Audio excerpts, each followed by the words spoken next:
اللہ رب العزت ارشاد فرماتا ہے فلا تزکو انفسکم، اپنی جانوں کو ستھرا نہ بتاؤ، وَأَعْلَمُ بِمَنِ اتَّقَىٰ، بلا شبہ اللہ رب العزت جانتا ہے کون پرہیزگار ہے۔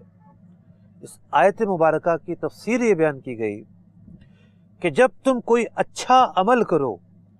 تو یہ نہ کہو کہ یہ میں نے کیا ہے۔ حضرت سیدنا زید بن اسلم رحمۃ اللہ تعالی علیہ فرماتے ہیں اپنے آپ کو نیکوکار قرار نہ دو، یعنی اس آیت مبارکہ کا معنی یہ ہے کہ خود کو پرہیزگار اور نیک نہ سمجھو، یہ نہ کہو میں نیک ہوں، یہ تو عجب یعنی خود پسندی ہے۔ تو انسان کی ناکامیوں کی ایک وجہ یہ ہوتی ہے کہ وہ خود پسندی کا شکار ہو جاتا ہے، ایک فریب کا شکار ہو جاتا ہے،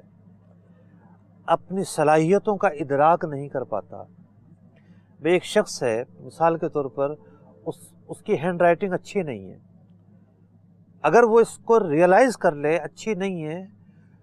تو اگلا جو احساس اس کے دل میں پیدا ہوگا وہ یہ ہوگا کہ مجھے اپنی ہینڈ رائٹنگ کو بہتر بنانا ہے۔ لیکن جب تک یہ احساس پیدا نہیں ہوگا کہ میرے اندر یہ کمی پائی جاتی ہے، وہ بہتری کی طرف کیسے جائے گا؟ یہاں تو ماجرا یہ ہے کہ کمی تو دور کی بات، اتنے ٹائٹل ہم نے جو ہے اپنے ارد گرد سجا رکھے ہوتے ہیں کہ جناب میں تو یہ بھی ہوں، میں تو یہ بھی ہوں، میں تو یوں بھی ممتاز، میں تو یوں بھی نمایاں، میں تو یوں بھی نمایاں، میں تو یوں بھی نمایاں۔ یہ جو طرز عمل ہے یہ انسان کو ترقی نہیں بلکہ پستی کی طرف لے جاتا ہے۔ حضرت مولانا نعیم الدین مراد آبادی رحمۃ اللہ تعالی علیہ اس آیت مبارکہ کے تحت فرماتے ہیں یعنی تفاخر، اپنی نیکیوں کی تعریف نہ کرو، کیونکہ اللہ تعالیٰ اپنے بندوں کے حالات کو خوب جاننے والا ہے، وہ ان کی ابتدائے ہستی سے آخر ایام کے جملہ احوال جانتا ہے۔ انسان کو کہنا چاہیے مجھے پتا ہے میں کیا ہوں، من دانم کہ من آنم، مجھے پتا ہے کہ میں کیا ہوں۔ حضرت مفتی نعیم الدین مراد آبادی رحمۃ اللہ تعالی علیہ آگے لکھتے ہیں اس آیت میں ریا اور خود نمائی اور خود سرائی کی ممانعت بیان کی گئی ہے، لیکن اگر نعمت الہی کے اعتراف اور اطاعت و عبادت پر مسرت اور ادائے شکر کے لیے نیکیوں کا ذکر کیا جائے تو جائز ہے۔ محترم ناظرین کرام، ایک شخص حضرت سیدنا عمر فاروق رضی اللہ تعالیٰ عنہ کی خدمت میں حاضر ہوا، آپ سے کچھ واقعات، اپنے حالات و واقعات بیان کرنے لگے وہ، اور کہا کہ مجھے بعض لوگوں نے کہا کہ میں کوئی قصہ بیان کروں۔ حضرت عمر فاروق رضی اللہ تعالیٰ عنہ ولی اللہ ہیں، جی ہاں، آپ کی تو نہ جانے کتنی کرامات ہیں، تو آپ نے نہ جانے کیا محسوس کیا۔ آپ نے فرمایا اخشا ان تقص علیہم، میں اس بات کا خوف رکھتا ہوں کہ جب تم اس کے سامنے قصہ بیان کرو گے، مطلب ایک ہوتا ہے نا بیان کرنے والا، پریزنٹیٹر ہوتا ہے، اور ایک شخص ڈیلیور کرنے والا ہوتا ہے،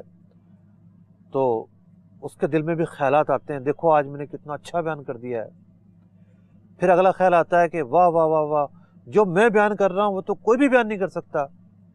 اور پھر خیال آتا ہے کہ میں تو چھا گیا ہوں زمانے پر، سارے ایک طرف اور میں ایک طرف۔ تو آپ نے فرمایا کہ جب تم قصہ بیان کرو گے مجھے یہ ڈر ہے فَتَرْفَعَ عَلَيْهِمْ فِي نَفْسِكَ، کہ تمہارے دل میں یہ خیال پیدا ہوگا میرا مقام تو بلند ہے، میں تو جناب ایک منزلت رکھتا ہوں۔ ثُمَّ تَقُصُّ، پھر کبھی پھر موقع ملا آپ کو، آپ نے پھر قصہ بیان کیا، فَتَرْفَعَ، پھر اپنے آپ کو بلند خیال کرو گے، حَتَّى يَخِيلَ إِلَيْكَ أَنَّكَ فَوْقَهُمْ فِي مَنزِلَةِ الثُّرَيَّا، اور پھر آپ کے دل میں کہیں یہ خیال نہ بیٹھ جائے کہ جناب میں تو ثریا ستارے کی مانند ہوں، یہ زمین پر، میں آسمان پر ہوں، میرا مقام تو ایسا ہے کہ میں آسمان پر پہنچا ہوا ہوں۔ فرمایا فَيَدَعَكَ اللَّهُ تَحْتَ أَقْدَامِهِمْ يَوْمَ الْقِيَامَةِ، یہ نہ ہو کہ کل قیامت کے دن اس برے فعل کی وجہ سے، لوگوں کو حقارت کی نگاہ سے دیکھنے کی وجہ سے انہی لوگوں کے پاؤں تلے تم ڈال دیے جاؤ۔